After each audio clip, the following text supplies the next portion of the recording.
Bueno, pienso que hay un poco de factores políticos,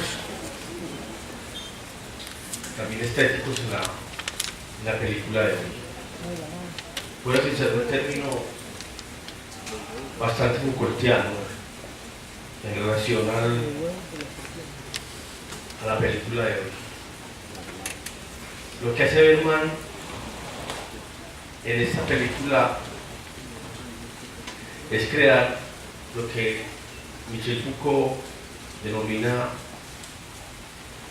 una especie de micropolítica del miedo. En esta película se muestra perfectamente, como lo manifesté en la presentación de la primera parte, una crisis política, una crisis de Europa,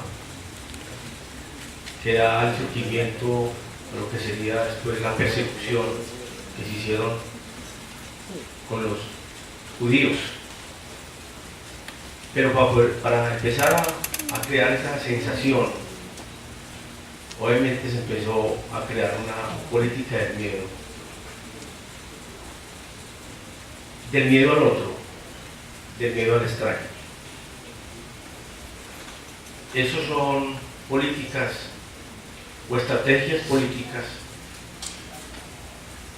que empezaron a cimentarse en esa Europa de la crisis de la primera posguerra. Pero también hay otro elemento, diría yo, filosófico y político, es el concepto de raza. También trabajado en muchos de los textos del mismo Michel Foucault, cuando hace todo un cuestionamiento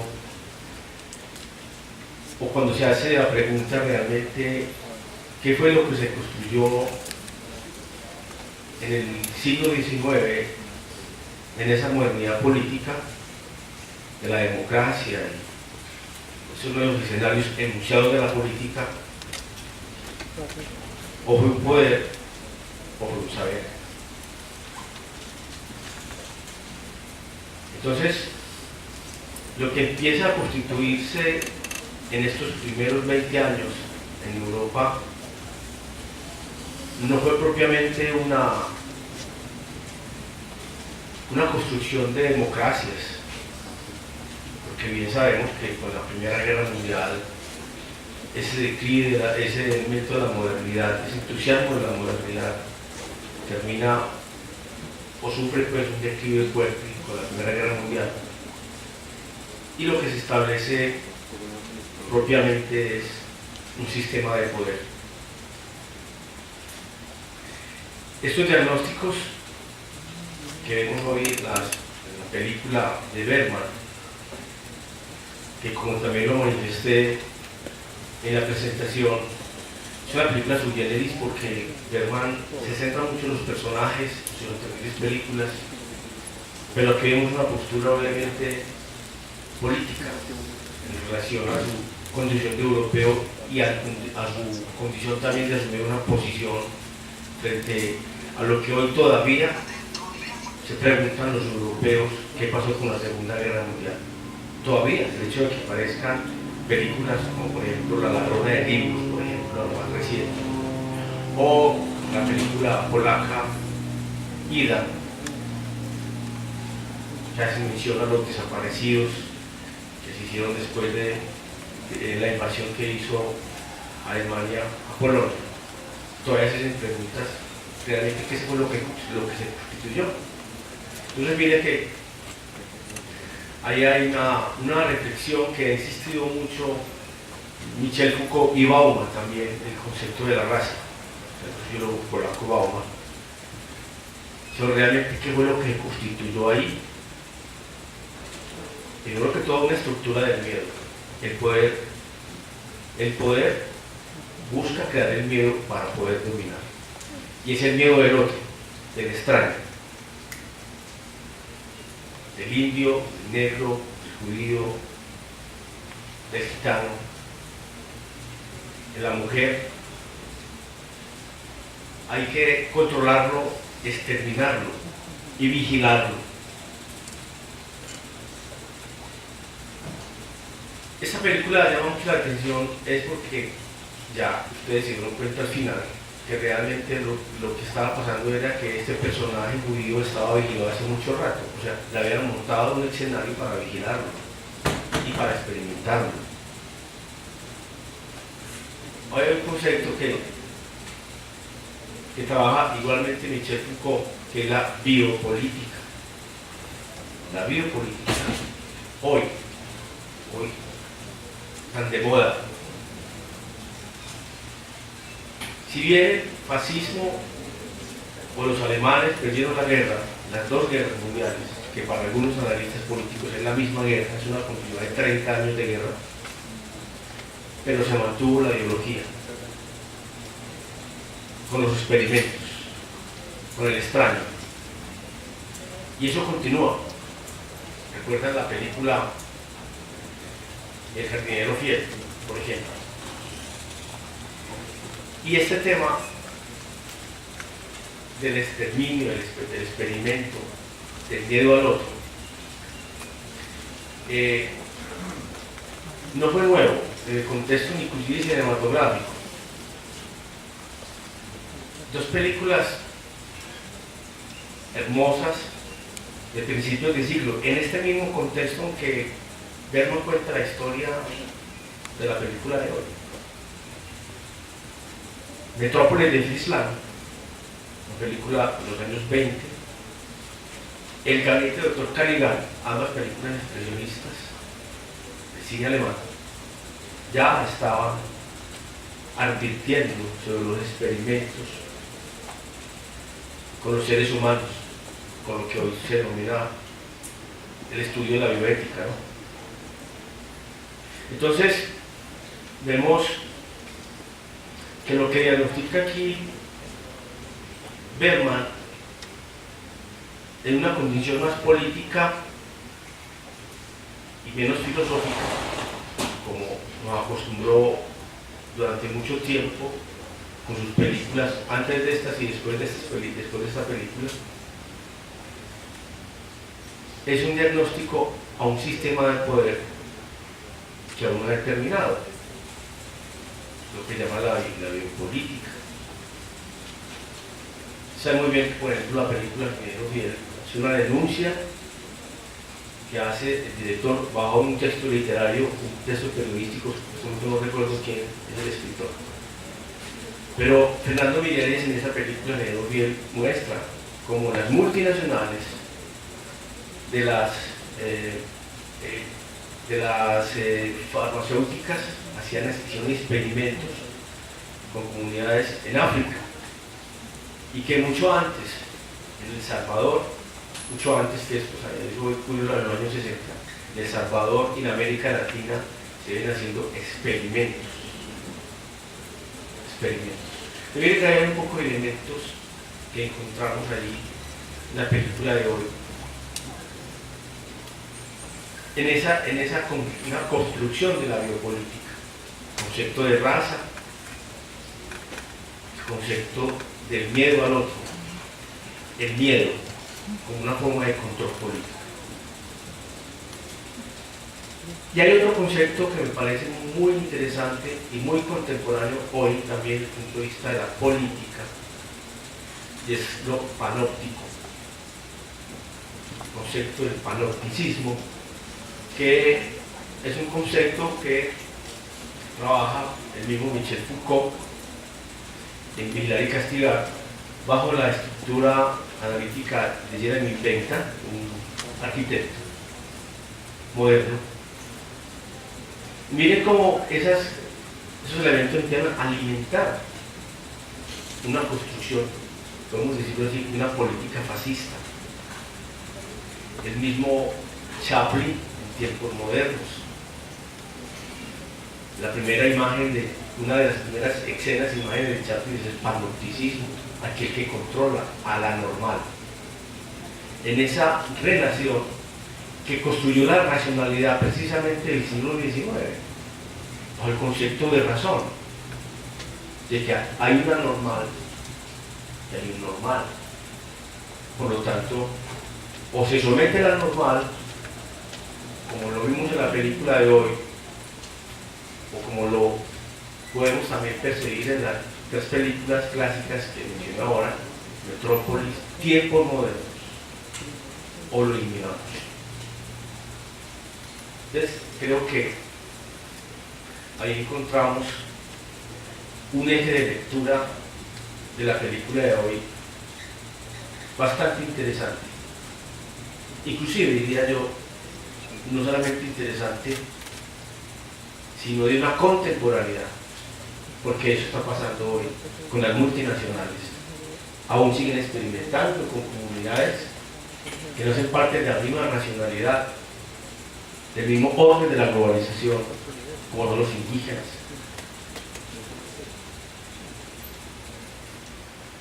No nos vamos muy lejos. En Amazonas están haciendo experimentos, el asunto del medio ambiente, en fin. Hay un poco de elementos que podemos encontrar, porque lo interesante de estos filmes no es solamente su ubicación política o su ubicación histórica, que siempre hay que hacerlo para ver desde a dónde vienen las cosas, porque hay que ubicar ese Berlín, digámoslo así, precisamente porque Berlín fue objeto de muchas películas en ese mismo contexto del inicio de la Segunda Guerra Mundial.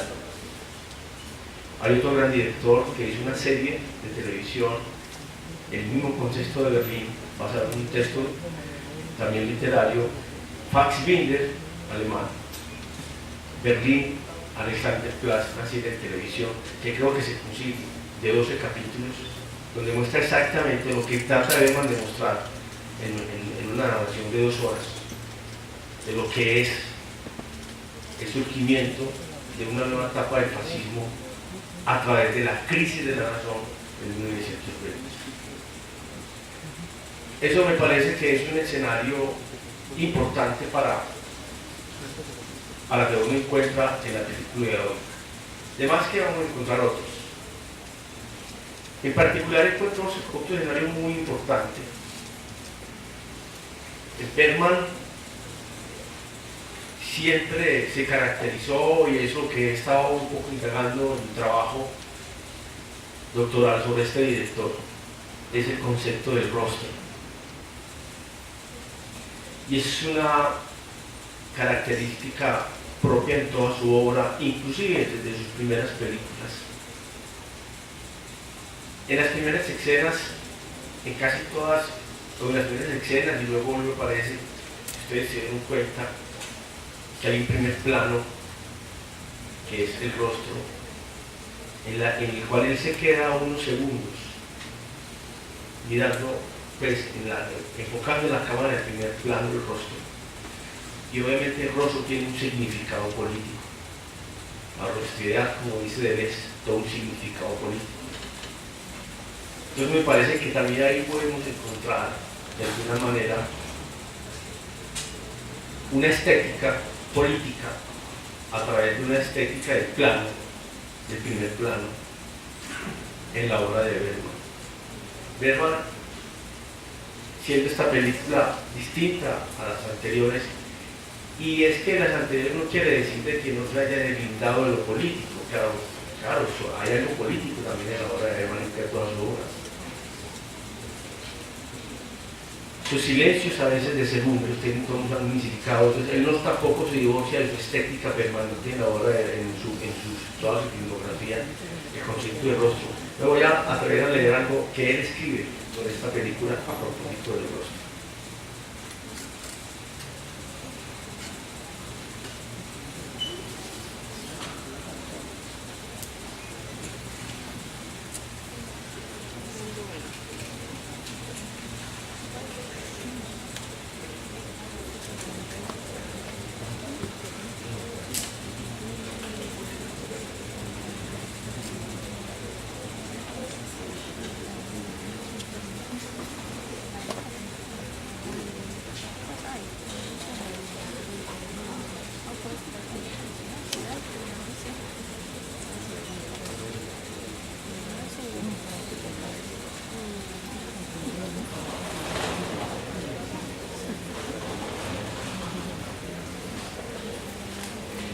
He empezado a estudiar las caras de las personas, sus reacciones, cuando son colocadas ante vivencias sintéticas.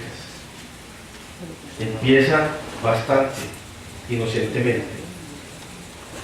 Proyecta películas que él ha filmado. Un día toma imágenes de una persona que se suicida, después filma a una persona a la que mata. Muestra a una mujer que es objeto de una brutal provocación sexual. Finalmente llevó a cabo una creación.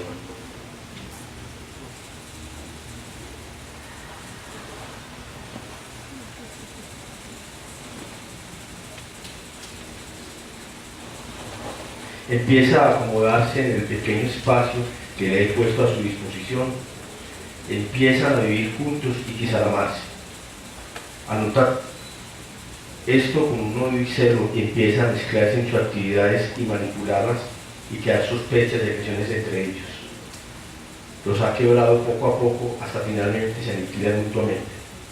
Es entonces decide suicidarse, dirigirse a la cámara hacia sí mismo, toma un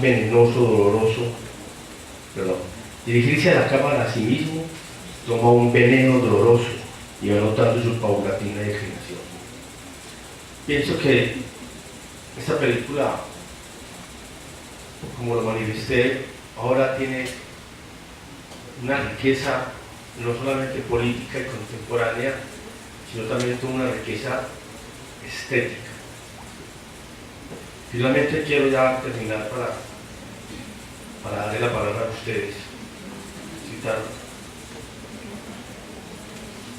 dos cositas para empecemos nuestra conversación.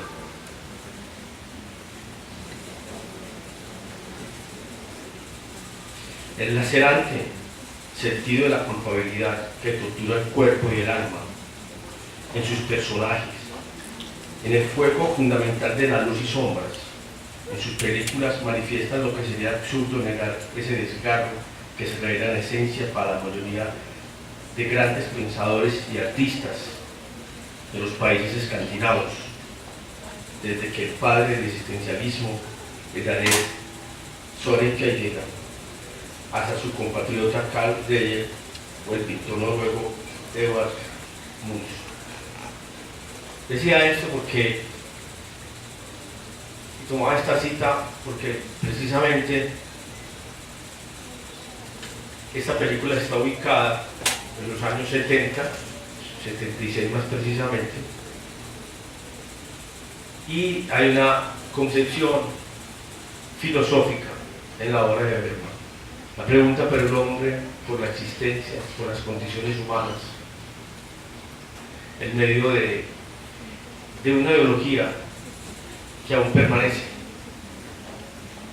Y como lo manifesté ahora, todavía hoy, los europeos se están preguntando qué pasó con la Segunda Guerra Mundial. Todavía vemos películas. Y nosotros qué podemos decir también frente a esto, con nuestra propia violencia. Bueno, simplemente quería como manifestarles mi punto de vista en esta película y abrirles obviamente un camino de análisis y de perspectivas, que es lo que permite el cine hoy. Solamente es un asunto de estéticas, de técnicas, sino también es un asunto también de perspectivas contemporáneas en un asunto de lo político. Muchas gracias.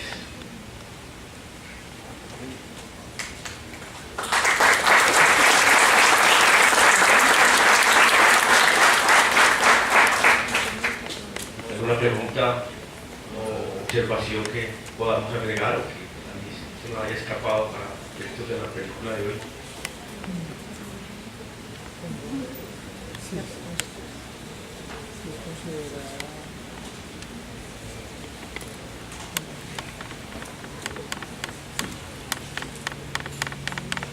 Bergman, una de las características de Bergman es que siempre trabajó con los mismos actores, siempre trabajó y casi todos, como dije al principio, eran de formación teatral. Este caso es la única actor como Naili Ullman, trabajó mucho tiempo con Bergman, y en este caso fue un actor bastante raro en la época, que es Jim Carrey, que luego terminó haciendo películas pues, comerciales con Chuck Norris, pues, el cine, ese cine pues, comercial de los años 80, 90 con, pero fue un actor conocido por una serie de televisión que se llamó Kung Fu. Entonces es raro ver un Bergman que experimenta, digámoslo así, en términos de la actuación con un actor que no ha tenido realmente toda una experiencia teatral, como en el caso de Jim Carrey. Entonces, uno ve en Bergman como una situación distinta a lo que él nos ha acostumbrado o nos acostumbró durante todas sus películas.